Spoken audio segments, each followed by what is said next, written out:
D.El.Ed part 1 examination 2020-2022 সে পরীক্ষা হয়েছিল।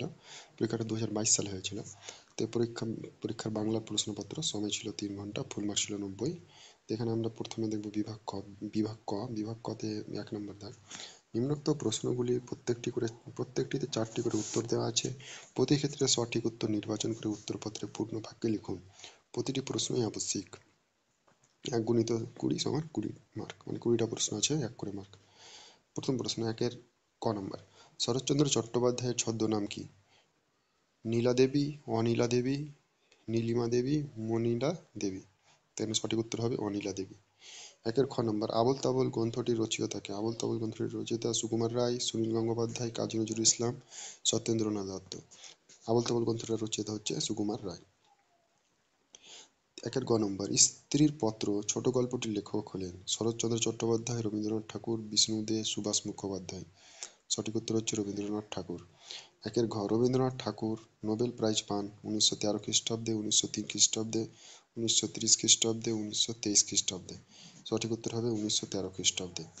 1-এর ইহ নম্বর, কাজী নজরুল ইসলামকে বলা হয় কি বলা হয়? বিদ্রোহী কবি বলা হয়, কান্ত কবি বলা হয়, কল্লোল যুগের কবি বলা হয়, আধুনিক কবি বলা হয়। 1-এর নম্বরে সঠিক উত্তর হবে বিদ্রোহী কবি। কাজী নজরুল ইসলামকে বলা হয় বিদ্রোহী কবি। 1-এর চ নম্বর, ভারতের জাতীয় সঙ্গীতের রচয়িতা কে? দ্বিজেন্দ্রলাল রায়, কাজী নজরুল ইসলাম, মধুসূদন দত্ত, রবীন্দ্রনাথ ঠাকুর। ভারতের জাতীয় সঙ্গীত যেটা জনগণ মন, এটার রচয়িতা হচ্ছে রবীন্দ্রনাথ ঠাকুর। 1-এর ছ নম্বর, গ্রাম্যফোন কোন ধরনের শিক্ষার উপকরণ? গ্রাম্যফোনটা কি দর্শন ভিত্তিক, শ্রবণ ভিত্তিক, শ্রবণ দর্শন ভিত্তিক, সক্রিয়তা ভিত্তিক?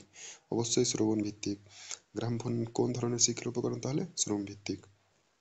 1-এর বর্গীর জ নম্বর, কোন প্রাণীর ডাককে বৃহণ বলা হয়? হাতি, গরু, জিরাফ, বাঘ। হাতির ডাককে বৃহণ বলা হয়। কোনটি মহাপ্রাণ বর্ণ? ক, খ, গ, ক। মহাপ্রাণ বর্ণ হচ্ছে ক। 1-এর ইয় নম্বর, শ্রেণীকক্ষে একটি সর্বদা প্রয়োজনীয় উপাদান হলো ম্যাপ, ব্ল্যাকবোর্ড, চলচ্চিত্র আর গ্রামফোন।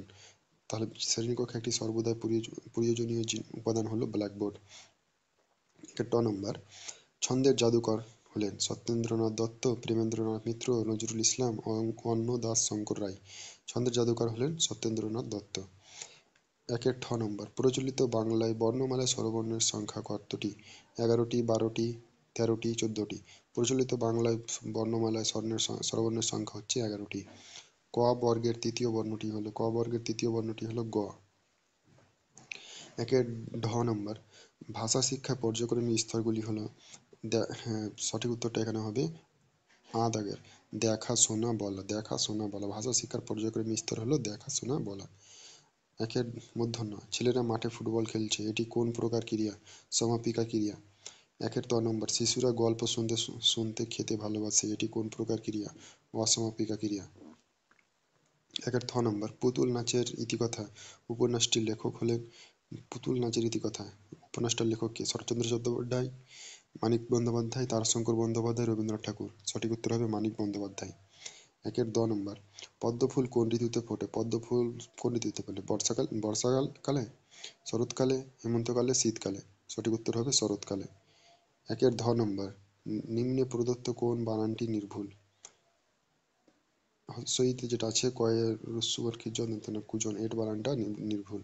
আসল কথা, এখানে আসল শব্দটি কোন পদ? বিশেষণ পদ। এবার 2 নম্বরে, নিম্নলিখিত প্রশ্নগুলির মধ্যে 10টি প্রশ্নের উত্তর দিন অনধিক 25টি শব্দের মধ্যে। 2 করে মার্ক, 10টা প্রশ্ন উত্তর, মানে 20 মার্ক মোট। তো এখানে প্রথম প্রশ্ন 2-এর ক নম্বর, নীরব পাঠ বলতে কি বোঝেন? 2-এর খ নম্বর, মাতৃভাষা শিক্ষার 2টি উদ্দেশ্য সম্পর্কে লিখুন। 2-এর গ নম্বর, পাঠ পরিকল্পনা বলতে কি বোঝেন? 2-এর ঘ, অবরোহী পদ্ধতির 2টি সুবিধা লিখুন। 2-এর ও নম্বর, শিখন দক্ষতা বৃদ্ধির 2টি উপায় লিখুন। 2-এর চ নম্বর, অল্পপ্রাণ বর্ণ কাকে বলে? 2-এর ছয়, ব্যাকরণ শিক্ষার 2টি অসুবিধা লিখুন। 2-এর বর্গীয় জ, ভাষা শেখার 2টি প্রয়োজনীয়তা লিখুন। 2-এর ঝ, গঠনমূলক মূল্যায়ন বলতে কি বোঝেন? 2-এর ইয় নম্বর, বানান শিক্ষার 2টি গুরুত্ব লিখুন। 2-এর ট নম্বর, অনুবন্ধ পদ্ধতি কি? 2-এর ঠ নম্বর, শিখন সহায়ক উপকরণ বলতে কি বোঝেন? বিভাগ খ-এতে 3 নম্বর দাগে যে কোনো 2টি প্রশ্নের উত্তর দিন, প্রতিটি অনধিক 250টি শব্দের মধ্যে। এখানে 7 × 2 মানে দুটো প্রশ্ন, একটা এক একটার জন্য 7 করে মার্ক, মোট হচ্ছে 14 মার্ক।